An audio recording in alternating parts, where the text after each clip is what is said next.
তারপর হচ্ছে brand management, এটা হচ্ছে আমার ব্র্যান্ডের সকল লিস্ট। ঠিক আছে, আমরা চাইলে নতুন ব্র্যান্ড ক্রিয়েট করতে পারবো, এখান থেকে ব্র্যান্ডের নাম দিব। ঠিক আছে, তারপর এখানে লোগো চালিয়ে দিতে পারি, না দিতে পারি, সেভ। সুন্দর, সেভ হয়ে গেছে। ঠিক আছে, এই দেখছেন, আমরা চাইলে যে কোনো একটা নাম দিয়ে এখান থেকে সার্চ করতে পারবো, এই সার্চ হয়ে গেল। ঠিক আছে, অথবা আমরা চাইলে যে কোনো কলামগুলো দিতে পারবো, যেমন আমি শুধু নাম দিতে যাচ্ছি, নাম হয়ে গেছে। ঠিক আছে, ওকে। আমরা চাইলে কি করতে পারি, ডাউনলোড করতে পারি এখান থেকে, অথবা আমরা চাইলে এডিট করতে পারি যে কোনো একটা, যেখান থেকে এডিট,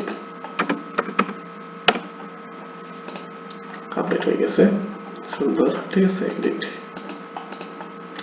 আমরা চাইলে যে কোনো একটা ব্র্যান্ডের ফুল ডিটেলস দিতে পারি, এখানে আই আইকন, এখানে ব্র্যান্ডের ডিটেলস, ব্র্যান্ডের ইনফো, এখানে নাম এবং স্ল্যাগ, এখানে ইমেজ থাকবে, এখানে এই ব্র্যান্ডের আন্ডারে কয়টা প্রোডাক্ট আছে, টোটাল কত স্টক আছে এই ব্র্যান্ডের আন্ডারে।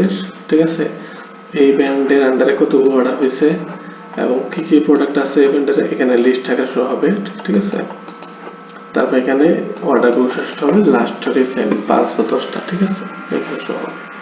ওকে, আমরা চাইলে এখান থেকে ইন্ডিভিজুয়াল অর্ডার ডিটেলসটা দিতে হবে, ওইটা আমরা পরে দেখাবো। ঠিক আছে, ওকে, এটা হচ্ছে আমার ব্র্যান্ডের ডিটেলস। আমরা চাইলে যে ব্র্যান্ডগুলো আছে এগুলো ডিলিট করতে পারবো এখান থেকে, ইয়েস অর নো দিয়ে ডিলিট।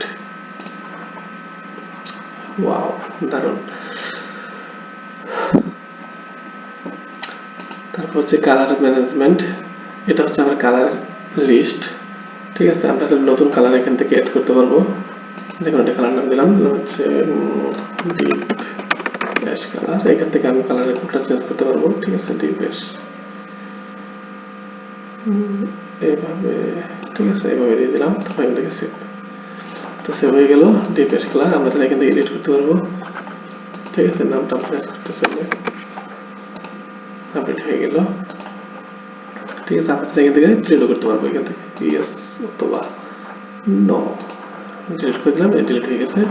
এখন আমরা চাইলে যে কোনো একটা কালারের ফুল ডিটেলস দেখতে পারবো এখান থেকে, যেমন এই এখানে ক্লিক করি, এই যে ফুল ডিটেলস। ঠিক আছে, তারপর আমরা চাইলে ফিল্টার করতে পারবো এখান থেকে যে কোনো একটা নাম দিয়ে, যেমন সেটা ফুল, সুন্দর। চাইলে ডাউনলোড করতে পারি অথবা যে কোনো একটা কলাম দেখতে পারি। ঠিক আছে।